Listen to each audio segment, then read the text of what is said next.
जिसका डर था वही हो गया। मिडिल ईस्ट में जो थोड़ी बहुत शांति की उम्मीद दिखाई दे रही थी वो अब फिर से टूटती हुई नजर आ रही है।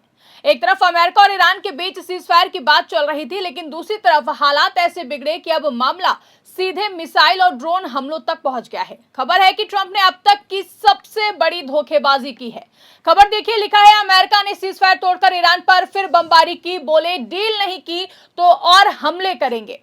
ट्रंप की इसी धोखेबाजी से ईरान आग बबूला हो गया है और यूएई पर बड़ा ड्रोन और मिसाइल अटैक कर दिया है, जिससे सवाल उठा कि क्या फिर से भयंकर युद्ध शुरू होगा।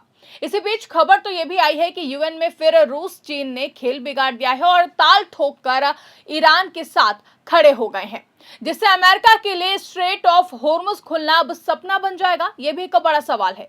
आपको बता दें कि ईरान इस वक्त अमेरिका के लिए एक ऐसी हड्डी बन चुका है जो उसके गले में फंसा हुआ है। जिस युद्ध को वो पहले आसान मान रहा था वो अब बवाल बन चुका है। इसमें उसके लिए सबसे ज्यादा मुश्किल पैदा कर रहे हैं रूस और चीन, जो कि यूएन में जो भी ईरान के खिलाफ प्रस्ताव आता है उस पर वीटो लगा देते हैं। पूरे मामले को अगर आसान तरीके से समझे तो फिर मामला सिर्फ हमला और जवाब का नहीं, बल्कि इसमें भरोसे की कमी, राजनीति और ताकत दिखाने की होड़ साफ तौर पर नजर आ रही है। और सबसे बड़ा सवाल यही उठ रहा है कि क्या डोनाल्ड ट्रंप की रणनीति ने ही इस आग को फिर से भड़का दिया है। इन्हीं सवालों पर अपनी इस स्पेशल रिपोर्ट में करेंगे चर्चा। नमस्कार, मैं आकांक्षा और आप देखना शुरू कर चुके हैं 4 PM न्यूज नेटवर्क। दोस्तों, मिडिल ईस्ट में हालात अब एक बार फिर से हाथ से निकलते हुए दिखाई दे रहे हैं। ऊपर से भले ही शांति की बातें हो रही थी, लेकिन अंदर ही अंदर सब कुछ सुलग रहा था। और अब जो हुआ है उसने साफ कर दिया है कि मामला सिर्फ बयानबाजी तक नहीं रहा है, बल्कि अब सीधा हमला और जवाबी हमला चल रहा है। दरअसल अमेरिका और ईरान के बीच 8 अप्रैल को एक अस्थायी सीजफायर हुआ था। उम्मीद थी कि इससे हालात सामान्य होंगे, लेकिन असलियत कुछ और ही निकली है। सबसे बड़ा आरोप ईरान की तरफ से आया है, जहां ईरान ने साफ कहा है कि डोनाल्ड ट्रंप की अगुवाई में अमेरिका ने सीज फायर के बीच ही हमला कर दिया है। ओमान की खाड़ी में ईरानी तेल टैंकर को निशाना बनाया गया और जास्क के पास से हमला हुआ है, जहां से जहाज स्ट्रेट ऑफ हॉर्मुज की तरफ बढ़ रहा था।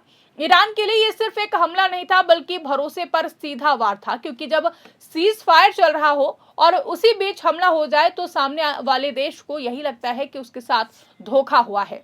अब अमेरिका की तरफ से भी जवाब आया है। डोनाल्ड ट्रंप ने कहा है कि ईरान ने पहले अमेरिकी जंगी जहाजों पर हमला किया था।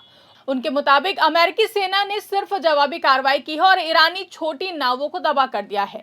लेकिन यहीं पर कहानी उलझ जाती है। एक तरफ सीजफायर की बात, दूसरी तरफ हमले, तो आखिर सच क्या है? अगर जमीन की सच्चाई देखें तो हालात साफ बताते हैं कि सीजफायर सिर्फ कागज पर था। असल में दोनों की तरफ से लगातार तनाव बढ़ रहा था और इसी तनाव का सबसे बड़ा नतीजा देखने को मिला, यूएई पर हमला।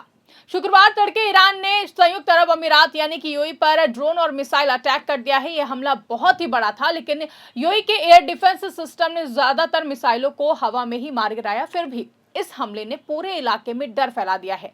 आज सत्ता की आंखों में आंख डालकर पत्रकारिता करना मुश्किल हो गया है। हम पर मुकदमों से लेकर चैनल को बंद करने का दबाव बनाया जा रहा है। मुश्किल दौर है, लेकिन हम हार नहीं मानेंगे। इसीलिए 4 PM को ज्यादा से ज्यादा ज्वाइन करें और स्वतंत्र पत्रकारिता को जिंदा रखने के लिए जितना हो सके हमारा आर्थिक सहयोग करें। उम्मीद है कि आपके सपोर्ट से ये जंग भी हम जीत जाएंगे। अब सवाल ये उठता है कि ईरान ने सीधे अमेरिका पर हमला क्यों नहीं किया, यूएई को ही क्यों चुना है? तो इसका जवाब सीधा है। यूएई अमेरिका का करीबी सहयोगी है। मिडिल ईस्ट में अमेरिका की मौजूदगी और रणनीति में यूएई का अहम रोल है। ऐसे में ईरान ने अमेरिका को सीधा मैसेज देने के लिए उसके दोस्त को निशाना बनाया। यानी ये सिर्फ हमला नहीं था, बल्कि एक चेतावनी थी कि अगर अमेरिका नहीं रुका तो उसके साथ खड़े देश भी सुरक्षित नहीं रहेंगे। इससे पहले भी हालात बिगड़ चुके थे, जब अमेरिकी सेंट्रल कमांड के मुताबिक हॉर्मुज में अमेरिकी युद्धपोतों पर ड्रोन और मिसाइल से हमला हुआ था। अमेरिका ने इन हमलों को इंटरसेप्ट किया और फिर जवाबी कार्रवाई करते हुए ईरानी ठिकानों को निशाना बनाया। यानी एक के बाद एक कार्रवाई और फिर जवाबी हमला, यही सिलसिला चलता रहा। अब देखिए, इस पूरी लड़ाई की असली वजह है स्ट्रेट ऑफ हॉर्मुज। ये दुनिया का सबसे अहम समुद्री रास्ता है, जहां से तेल और गैस की सप्लाई होती है। अगर ये बंद हो जाए तो पूरी दुनिया की अर्थव्यवस्था हिल सकती है। अभी हालात ये हैं कि करीब 1500 जहाज इस इलाके में फंसे हुए हैं। लगभग 20,000 नाविक भी वहीं पर अटके हैं। इसका असर सिर्फ मिडिल ईस्ट तक नहीं, बल्कि पूरी दुनिया पर पड़ रहा है। अमेरिका ने समस्या को हल करने के लिए प्रोजेक्ट फ्रीडम शुरू किया था। इसका मकसद था कि फंसे जहाजों को सुरक्षित निकालना, लेकिन ये प्लान भी फ्लॉप साबित हुआ। 2 दिन में सिर्फ 3 जहाज ही निकल पाए और फिर इस मिशन को ही बंद करना पड़ा। इससे अमेरिका की रणनीति पर और भी ज्यादा सवाल खड़े हो गए। अब मामला सिर्फ अमेरिका और इजराइल के बीच नहीं रहा है, बल्कि ये लड़ाई अब अंतर्राष्ट्रीय मंच तक पहुंच चुकी है। यूनाइटेड नेशंस में अमेरिका ने एक प्रस्ताव रखा है जिसमें दुनिया के देशों से कहा गया है कि वो ईरान पर दबाव बनाए, लेकिन यहां भी अमेरिका को बड़ा झटका लगा है। रूस और चीन खुलकर ईरान के साथ खड़े हो गए हैं। दोनों देशों ने इस प्रस्ताव का विरोध किया और कहा है कि ये एक तरफा है। यहां तक कि यह भी कहा जा रहा है कि रूस और चीन इस प्रस्ताव को वीटो कर सकते हैं। इसका मतलब साफ है कि अमेरिका अब अकेला पड़ता हुआ दिखाई दे रहा है। ईरान के राजदूत ने भी अमेरिका पर पलटवार करते हुए कहा है कि जिसे खुद समुद्री नाकाबंदी करनी हो वो दूसरों को नियम ना सिखाए। यानी अब अमेरिका को सिर्फ मैदान में ही नहीं बल्कि कूटनीति में भी चुनौती मिल रही है। इस बीच एक और मोर्चा खुल गया है। इजराइल और हिजबुल्लाह के बीच भी संघर्ष तेज हो गया है। इजराइल ने दावा किया है कि उसने हिजबुल्लाह के बड़े कमांडरों को मार गिराया है। इसके जवाब में हिजबुल्लाह ने भी हमले किए हैं। अब हालात ये हैं कि पूरा मिडिल ईस्ट एक बड़े संघर्ष की तरफ बढ़ता हुआ दिखाई दे रहा है। अगर पूरे घटनाक्रम को जोड़कर देखें तो तस्वीर साफ दिखती है। पहले सीज फायर हुआ, फिर अमेरिका पर आरोप लगा कि उसने हमला किया, फिर अमेरिका ने जवाब दिया और आखिर में ईरान ने यूएई पर मिसाइल दाग दी। यानी एक तरह से ये पूरी चेन रिएक्शन है और इस पूरे मामले में सबसे ज्यादा सवाल डोनाल्ड ट्रंप की रणनीति पर उठ रहे हैं, क्योंकि एक तरफ वो डील और शांति की बात करते हैं और दूसरी तरफ हमले भी जारी रहते हैं। यही वजह है कि ईरान अब उन पर भरोसा नहीं कर रहा है। सबसे बड़ा सवाल यह है कि आगे क्या होगा। क्या अमेरिका और ईरान फिर से बातचीत करेंगे? क्या हॉर्मुज स्ट्रेट फिर से खुलेगा? क्या रूस और चीन का समर्थन ईरान को और मजबूत करेगा? फिलहाल तो हालात यही बताते हैं कि मामला और भी ज्यादा बिगड़ सकता है। सीज फायर अब सिर्फ नाम का रह गया है, जमीन पर तो जंग जैसे हालात हैं। सीधे तौर से समझे तो ट्रंप की धोखेबाजी और बार बार बदली रणनीति ने हालात को और भी ज्यादा खराब कर दिया है।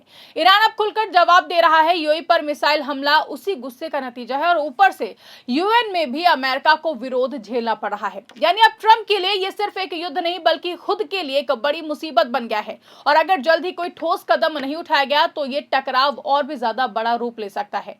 ऐसे हालातों में देखने वाली बात यह होगी कि क्या ट्रंप अपने कथित पागलपन से बाज आएंगे या फिर यूं ही अपने गलत फैसलों से सुपर पावर देश अमेरिका को जंग की आग में धकेल देंगे। आपको क्या लगता है? कमेंट करके अपनी राय हमें जरूर बताइएगा। फिलहाल के लिए इस खबर में बस इतना ही। अगर वीडियो पसंद आई तो उसको ज्यादा से ज्यादा लाइक करें, शेयर करें, चैनल को सब्सक्राइब करें, ज्वाइन करना ना भूलें और देखते रहिए 4PM न्यूज नेटवर्क।